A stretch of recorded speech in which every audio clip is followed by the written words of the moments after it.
प्यारे मित्रों, नमस्कार। ओशो ने एक बार वर्णन किया है कि किसी साधु से मुलाकात हुई और जैसा कि होता है, हम जिससे मिलो वो अपनी बढ़ाई और प्रशंसा करने लगता है।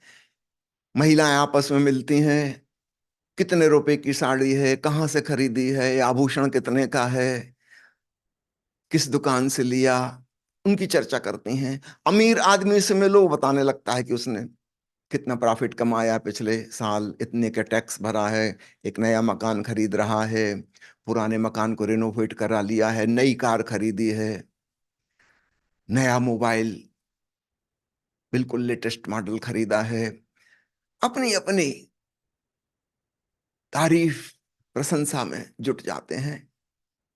साधु महात्मा से मिलो, उनकी बातें भी बड़ी विचित्र होती हैं। ढंग वही है, जैसे महिलाएं अपने वस्त्रों का और आभूषणों का वर्णन करती हैं और पुरुष अपनी धन संपत्ति का और प्रॉपर्टी का वर्णन करते हैं, ठीक वैसे ही साधु महात्मा वो बताएंगे कि मैं कितना बड़ा त्यागी हूं,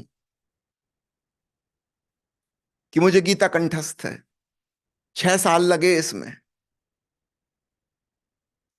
फिर दूसरा उससे बड़ी बात बताएगा, बोले बस आपको गीता ही आती है? वो बताएगा उसको फलाना उपनिषद पूरा का पूरा याद है, आप पूछ लो किस श्लोक नंबर में क्या है, मुंह जबानी बता दूंगा।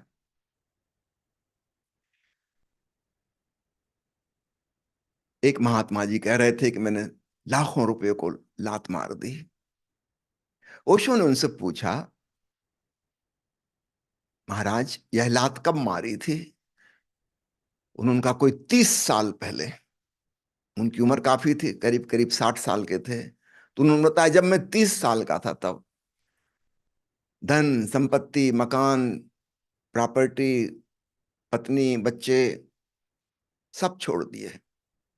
वो अपने महात्याग की घोषणा कर रहे थे। त्याग में एक और फायदा है। अगर आप कहो कि मेरे पास लाखों रुपए हैं, तो खतरा है कल को शेयर मार्केट आपका बैठ जाए, प्रॉपर्टी की कीमत कम हो जाए, सोने की कीमत गिर जाए, दुकान में घाटा लग जाए, कुछ भी हो सकता है। धन संपत्ति का नुकसान हो सकता है। आपने करोड़ों का महल बनवाया था, भूकंप आ गया, सब मट्टी में मिल गया। त्याग में कभी नुकसान नहीं हो सकता। अमीर आदमी अपने अहंकार की घोषणा करता है, लेकिन उसमें खतरे मौजूद हैं हमेशा। त्यागी के अहंकार का तो कोई ठिकाना ही नहीं। लाखों को लात मारी थी, वो लाखों हमेशा लाखों रहेंगे, उसमें कोई कमी नहीं होने वाली।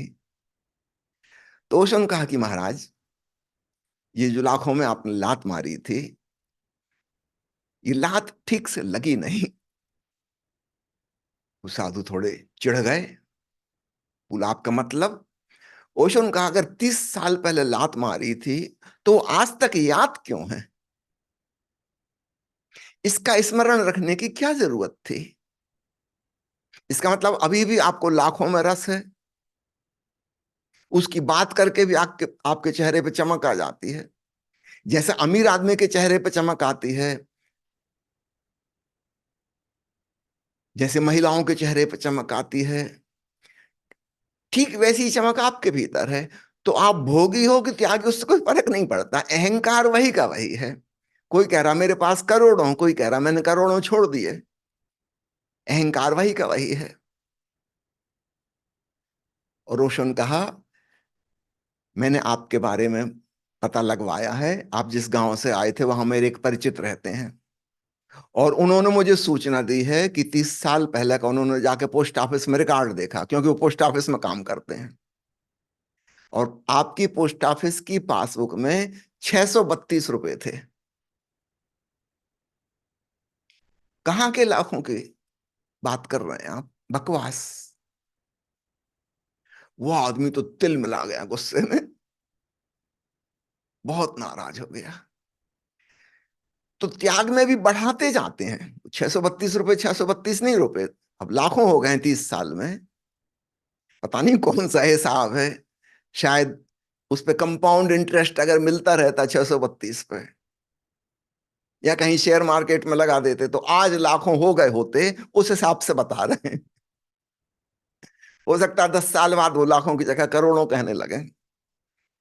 अगर वो लाखों आज इन्वेस्ट करते व्यापार में तो 10 साल बाद वो करोड़ों हो जाते हैं। भीतर पूरा गुणा भाग चल रहा है, व्यापार बंद ही नहीं हुआ। वो कह जरूर रहे हैं कि सब छोड़ आया, कुछ छूटा नहीं है, भीतर भीतर दुकान खुली हुई है। सावधान इस प्रकार के त्याग से। मोह, लोभ, लालच, गुणाभाग, व्यापारी बुद्धि, अहंकार, घमंड, वो सब ज्यों का त्यों है। और अगर दूसरा महात्मा आके इनसे कह दे कि तुमने बस लाखों में लात मारी, ये तो कुछ भी खास नहीं, हम 2 अरब रुपए छोड़ के आए हैं, ये लाखों वाला बेचारा दीन दरिद्र हो जाएगा, ऐसा लगेगा भिख मंगा है।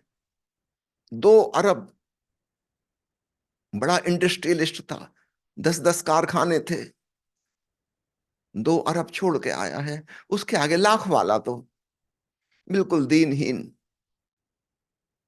आंखें शर्म से नीचे झुक जाएंगी कि मैं कुछ भी नहीं। लेकिन देखते हो इनमें फर्क कुछ भी नहीं पड़ा। ऊपर ऊपर से कपड़े पहन लिए साधु के, महात्मा के, भीतर दंभ वही का वही। और याद रखना, मनुष्य और परमात्मा को तोड़ने वाली जो दीवार है वह अहंकार की है।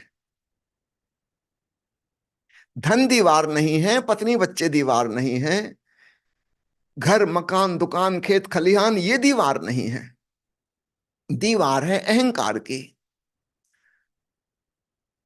वो दीवार तो ये साथ लेके चल रहे हैं। असली बात था उस दीवार का विसर्जन हो, तब मनुष्य परमात्मा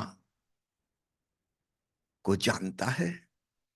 जब तक अहम है तब तक ब्रह्म का ज्ञान नहीं होता, और जहां ब्रह्म का ज्ञान होता है वहां अहम विदा हो जाता है।